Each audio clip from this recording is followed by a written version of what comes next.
4 steps for learning English. जो सबसे पहला मेन स्टेप है वो है लैटर्स, यानी कि इंग्लिश को सीखने के लिए जो सबसे पहली ज़रूरी चीज़ है वो है लैटर्स। उर्दू में हम इसको कहते हैं हरूफ, यानी कि ABC। अगर आप इंग्लिश सीखना चाहते हैं तो सबसे पहला जो इसका स्टेप होगा वो ABC है। अगर आपको ABC आती है तो आप इसके दूसरे स्टेप की तरफ जा पाएंगे, और इसका दूसरा स्टेप है वर्ड्स। वर्ड्स मीन अल्फाज। अब जब ये लेटर आते होंगे तो हम वर्ड्स बना पाएंगे, यानी कि अल्फाज बना पाएंगे। डेफिनेटली हरूफ मिलेंगे तो उससे आगे अल्फाज बनेंगे। अब अल्फाज मिलेंगे तो इसका तीसरा स्टेप बनेगा, यानी कि वर्ड्स मिलेंगे तो इसका तीसरा स्टेप बनेगा जो कि है सेंटेंस। अब सेंटेंस बेसिकली क्या है? जुमला। अब जुमला बेसिकली क्या होता है कि मुख्तलिफ अल्फाज को जो है हम एक तरतीब में लिख के एक जुमले की शक्ल देते हैं। तो सबसे पहला स्टेप लैटर्स, लैटर्स के बाद वर्ड्स, वर्ड्स के बाद सेंटेंस, और जब सेंटेंस सीख जाएंगे तो चौथा स्टेप जन्म लेगा या चौथा स्टेप हो पाएगा, और वो है स्पीच और पैराग्राफ।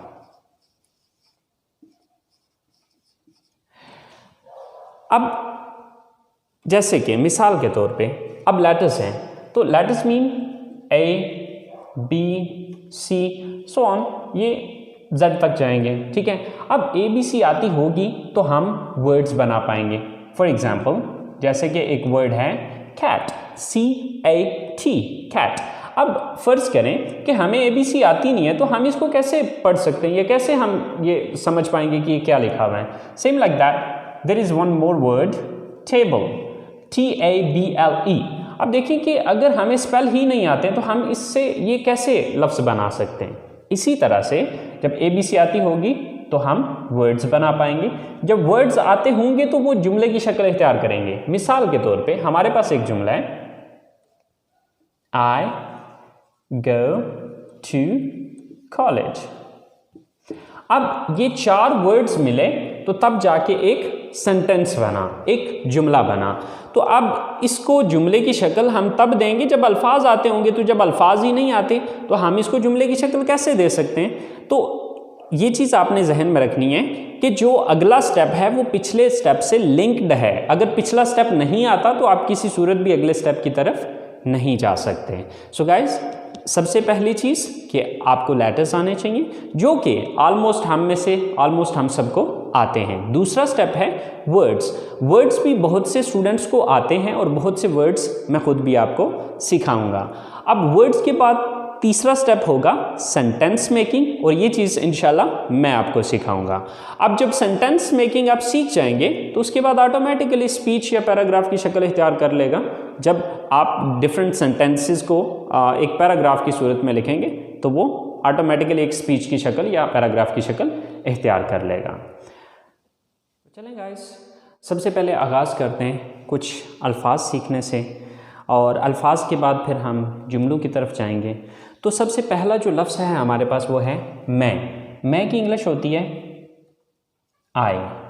उसके बाद है हम की इंग्लिश होती है वी। उसके बाद तुम या आप की इंग्लिश होती है यू। इसके बाद है वो, यानी कि वो ज़्यादा लोग, वो लड़के भी हो सकते हैं, वो लड़कियां भी हो सकती हैं, और मिक्स भी हो सकते हैं, यानी कि वो जमा। दे,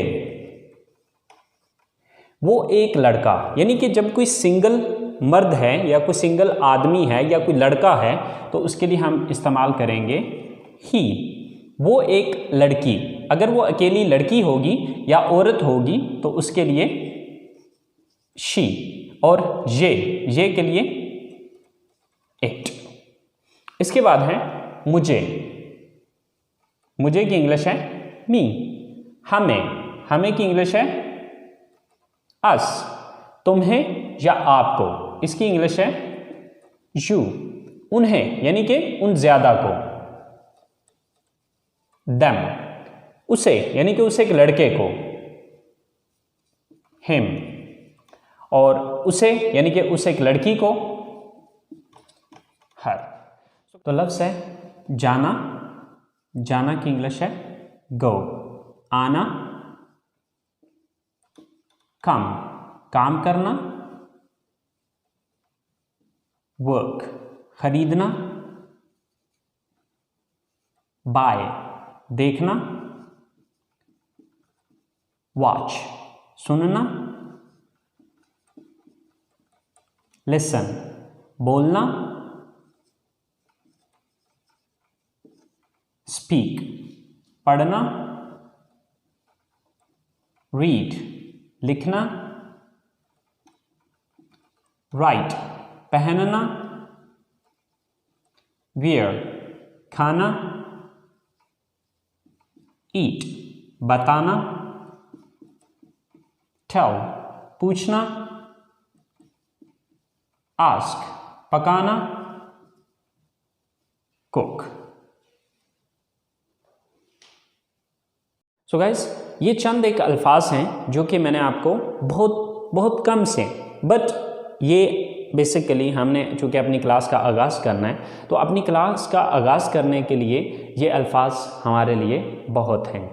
आपने ये अल्फाज तैयार करने हैं। जब आप ये अल्फाज तैयार कर लेंगे तो इंशाल्लाह कल हम अगले स्टेप पे जा पाएंगे, जो कि हमारा अगला स्टेप है जुमला बनाना, सेंटेंस मेकिंग। जब ये हमारे पास अल्फाज होंगे तो तब हम जुमले बना पाएंगे। सो गाइस, आज का काम यहीं पे ख़त्म करते हैं।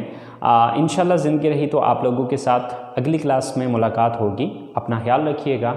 अल्लाह निगहबान।